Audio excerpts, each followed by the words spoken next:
Paris ऑलिम्पिकमध्ये भारताला bronze medal मिळवले स्वप्नील कुसाळे यांनी भारतासाठी।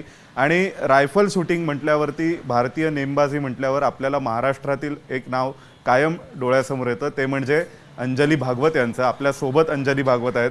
अंजली मॅडम, कसं वाटतंय हे सगळे तुमच्या पुढच्या पिढीतील विद्यार्थी खेळाडू मेडल जिंकतायत आज ऑलिम्पिकमधून, कांस्य पदक येते भारतासाठी आणि महाराष्ट्राने आणलं, कसं वाटतंय हे पाहून?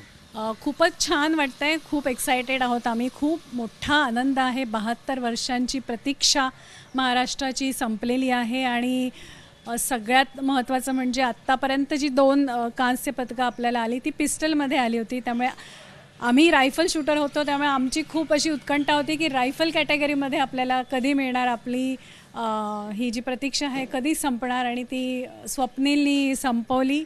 आणि नुसतं मेडल नाही तर त्यांनी अशा इव्हेंटमध्ये मेडल घेतलं आहे, तो खूप कठीण इव्हेंट आहे।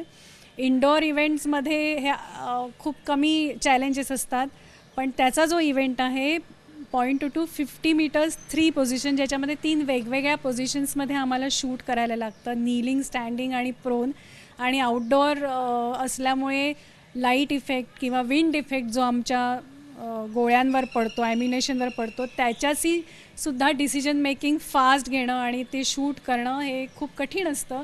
आणि नुसतंच त्यांनी मॅचमध्ये ती कन्सिस्टन्सी दाखवली नाही, मॅचचा स्कोअर खूप ब्रिलियंट आहे। 590 हा 3 पोझिशनमध्ये खूपच चांगला स्कोअर, ऑलिम्पिकमध्ये तो स्कोअर मानणं म्हणजे खूपच चांगली कामगिरी आहे। पण तीच कन्सिस्टन्सी त्यांनी ऑलिम्पिक फायनल्समध्येही ठेवली, हे खूप महत्त्वाचं आहे। कारण याच्या आधी तो एशियन गेम्स आणि वर्ल्ड चॅम्पियनशिपच्या फायनल्समध्ये होता आणि शेवटच्या क्षणी त्याच्याकडून थोड्याशा चुका झाल्या आणि खूप थोड्या फरकाने त्याचं मेडल हुकलं होतं। त्यामुळे मेंटली तो आता ऑलिम्पिक कसं सांभाळेल ह्याचं आम्हाला थोडंसं कुतूहल होतं। पण त्या 2 कॉम्पिटिशनमधनं त्यांनी खूप काही शिकला, त्यांनी खूप तयारी केली आणि शेवटचे जे त्याचे शॉट आहेत आजचे, ते त्यांनी खूप चांगले मारले आणि आपण किती दावेदार आहोत या कांस्य पदकाचं हे त्यांनी दाखवून दिलं। खूप खूप त्याचं अभिनंदन। अंजली मॅडम, कायम आम्ही लहान असल्यापासून ऐकलंय की ज्यावेळी भारताने कधी नेमबाजीचा विषय आला की कायम आमच्यासमोर नावं यायची, ती अंजली भागवतांची, दीपाली देशपांडे यांची। आणि त्यानंतर आता म्हणजे मी जे ऐकलं त्यानुसार 3 पोझिशन रायफल शूटिंगमध्ये पहिल्यांदा भारताने मेडल मिळवले। तर आता तुम्हाला कसं वाटतंय की ही नावं, या नावांची यादी वाढत जाणार आहे दिवसेंदिवस? नक्कीच वाढत जाणार आहे। फक्त महाराष्ट्रापुरताच मी संकुचित विचार करत नाही आहे, आपल्या पूर्ण देशाचा जर विचार केला तर खूप आपल्याकडे चांगले खेळाडू आहेत। आणि स्वप्नील सोडला तर बाकीचे जर तुम्ही खेळाडू बघाल, 1-2 खेळाडू सोडले तर सगळे यूथ आहेत। म्हणजे त्यांना अजून 2-3 ऑलिम्पिक सहजरित्या ते खेळू शकतात, त्यांच्याकडे तो एक्सपिरियन्स असेल, अनुभव असेल आणि सिनियरिटी असेल।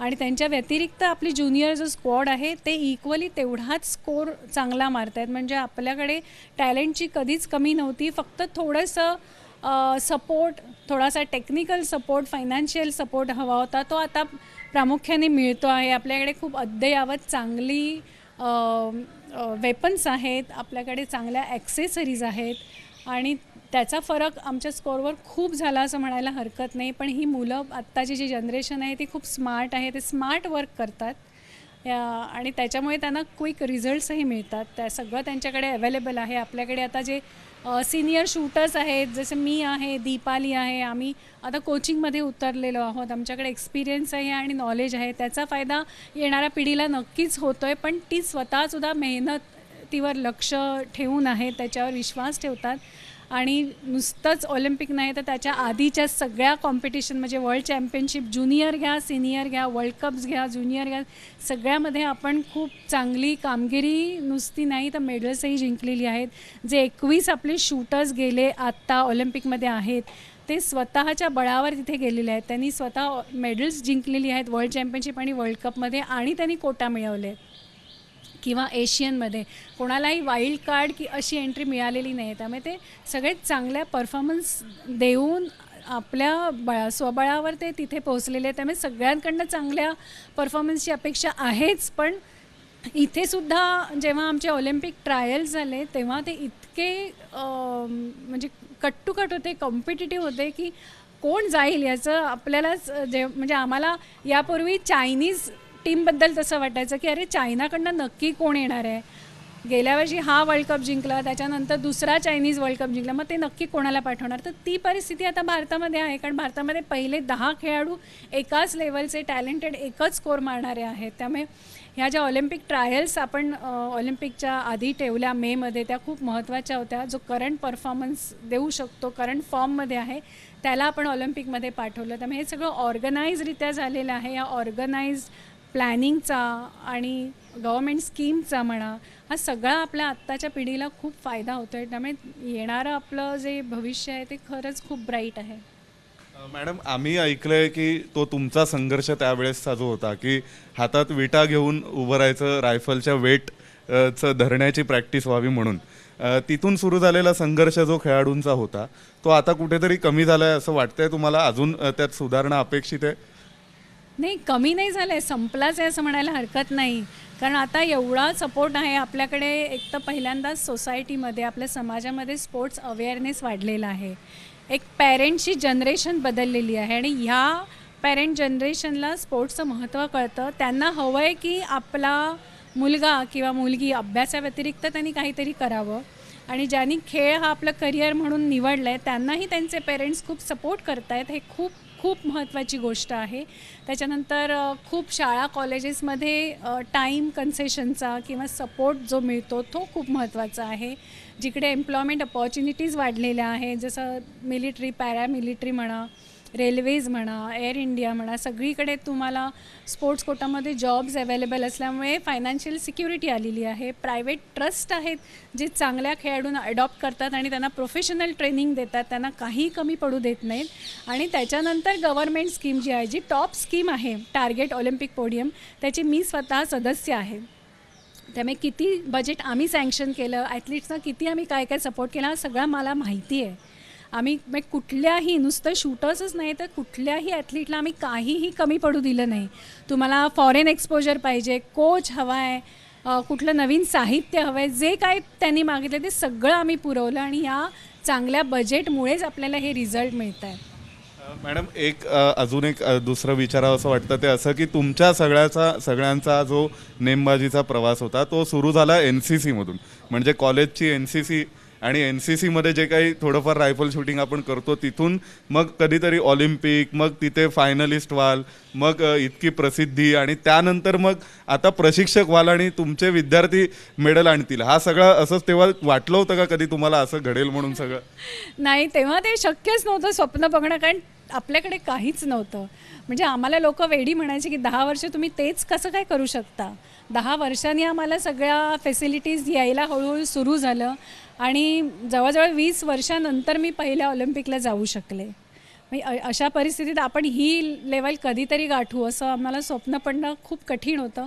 पण तरीही अजूनही आम्ही जे काय केलं त्याचं खूप श्रेय मी NCCला देऊ इच्छिते. आणि मला अजूनही अशी अपेक्षा आहे की NCC गाईड किंवा असे जे काय प्री मिलिटरी आपल्याकडे ट्रेनिंग आहे ना, ते शाळेमध्ये कंपल्सरी केलं पाहिजे. ती जी डिसिप्लिन, डिटर्मिनेशन, ज्या क्वालिटीज मुलं शिकतात ना त्या कोवळ्या वयात, त्याचा खूप उपयोग होतो. आणि त्याच्या व्यतिरिक्त जे फिटनेस ट्रेनिंग आमचं होतं NCCमध्ये, त्याचा आम्हाला खूप फायदा झाला. म्हणजे आमचीच अशी जनरेशन आहे ज्यांनी 30 वर्ष विदाऊट इंजुरी कंटिन्युअस परफॉर्म केलं. आणि हे सगळं श्रेय त्या NCC ट्रेनिंगला मी देऊ इच्छिते. म्हणजे अशा प्रकारचं ट्रेनिंग, म्हणजे सिमिलर टू NCC अशा बऱ्याच काही आपल्याकडे शाखा आहेत, त्याचं जर शाळेमध्ये आपण कंपल्सरी केलं तर त्याचा नक्कीच आपल्याला आपल्या नवीन पिढीला फायदा होईल. आपल्याला चांगले खेळाडू त्याच्यातनं मिळतील. तुम्ही अमेरिका बघा, अमेरिकेचे सगळे जे शूटर्स आहेत, ॲथलीट्स आहेत, ते एकतर युनिव्हर्सिटीमधनं येतात, नाहीतर आर्मीचे शूटर्स आहेत, किंवा बाहेरच्या कुठल्याही देशामध्ये बघा 3 वर्ष तुम्हाला तुमच्या मिलिटरीमध्ये योगदान द्यायलाच हवं. मग ते योगदान म्हणजे काय, तुम्ही त्याच्यातनं खूप शिकता. तुम्ही काय योगदान देणार, तुम्ही त्याच्यातनं खूप शिकता. ही शिकवण आपल्या नवीन पिढीकडे अजूनही पोचत नाही आहे. त्यामुळे ह्याच्याकडे थोडंसं आपण लक्ष दिलं तर आपला सर्वांगीण विकास होईल असं मला वाटतं. स्वप्नील आज जिंकलेला आहे आणि विशेष म्हणजे तुमच्याच टीमच्या दुसऱ्या ज्या मेंबर होत्या दीपाली देशपांडे यांचा तो शिष्य आहे. तर म्हणजे अप्रत्यक्षपणे तुमचाही तो शिष्य आहे किंबहुना जसं पूर्वी गुरुबंधू म्हणायचो तसं आता तुम्ही शिष्य भगिनी आहात.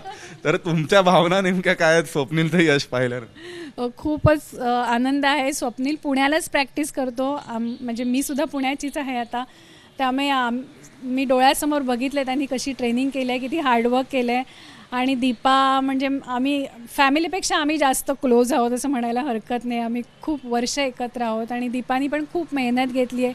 पण जो विश्वास असतो गुरु आणि शिष्याचा तो स्वप्नीलनीही दाखवला आणि दीपालीनीही तो प्रूव्ह करून दाखवला. हे खूप महत्त्वाचं आहे. ह्याच्याकडनं खूप शिकण्यासारखं आहे आणि असेच नाती आपल्याकडे वाढवत आणि असे चांगले शिष्य आम्हाला मिळत आणि जास्तीत जास्त मेडल्स आपण इंडियासाठी आणू शकू याची मी इच्छा बाळगते. आता आलात ज्यावेळी दीपाली मॅडमना भेटलात त्यावेळी तुम्ही दोघींनी एकमेकींना मिठी मारलीत आणि खूप खळखळून हसलात की आपण जिंकलो असं म्हणून. तर खरोखर म्हणजे कधी एकदा भेटतोय असं झालं होतं तुमच्या टीम मेंबर्सना? हो ना, कारण आम्ही दोघी सकाळी एकत्र होतो आणि मी मॅचेससाठी माझ्या विद्यार्थ्यांच्या पाठी बसलेली. आम्ही मग जिंकल्यानंतर एकमेकींना फोन करतोय पण कोणाचाच एकमेकींना फोन लागत नव्हता. त्यामुळे कधी एकदा आम्ही येऊन एकत्र म्हणजे एकमेकींना कॉंग्रॅच्युलेट करतो असं झालेलं. आणि दीपा इथे रूमवर भेटली. आम्ही एकाच रूममध्ये आता राहतोय दिल्लीला येऊन. त्यामुळे खूप आता रात्री आम्ही मजा करू.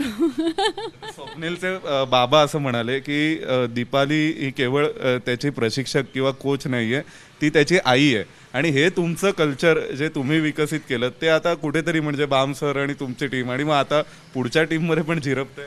हो, बाम सर संजय सरांनी दिलेला वसा लिगसी आम्ही तशीच कंटिन्यू केली आणि तीच आपल्या जनरेशनकडे आम्ही पास ऑन करतो आहे. कारण फक्त ते टेक्निकल नातं असणं किंवा टिकवणं खूप कठीण असतं. जेव्हा तुम्ही अशा रॅपो जुळवतात की तुमचा विश्वास पूर्णपणे, जेव्हा विद्यार्थी तुमच्यावर विश्वास टाकतो की काहीही प्रॉब्लेम असेल, म्हणजे पूर्वी आम्हाला काहीही प्रॉब्लेम आला, घरात काही भांडण झालं, माझी काही वस्तू हरवली, शूटिंगमध्ये काय झालं, तर फक्त बामसर आठवायचे कारण तो पूर्ण विश्वास होता. तसाच विश्वास आमचे शिष्य आमच्यावर ठेवत आहेत, ह्याच्यात आम्हाला खूप आनंद आहे. आणि त्या पलीकडे जाऊन त्यांचे आई वडील म्हणतात की ती आई आहे, म्हणजे प्रशिक्षक म्हणत नाहीत तर आई म्हणतात. तर कसं वाटतं? मग हे नातं जुळायलाच लागतं. तुमचं हे नातं जुळल्याशिवाय तुम्ही तुमच्या स्टुडंटला ओपन अप करू शकत नाही, त्याच्या मनातलं जाणू शकत नाही आणि त्याचं मन जपणं.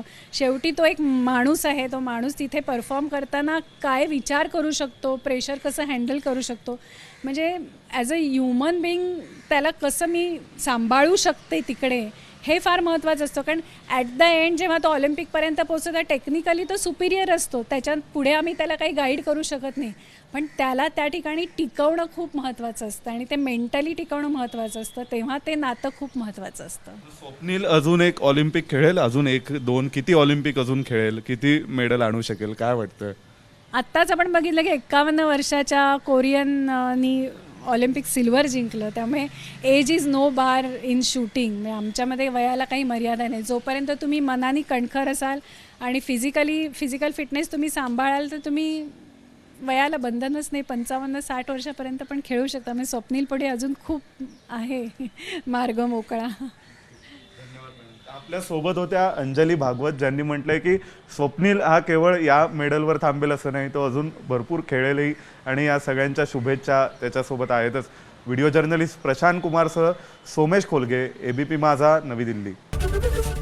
एबीपी माझा, उघडा डोळे बघा नीट.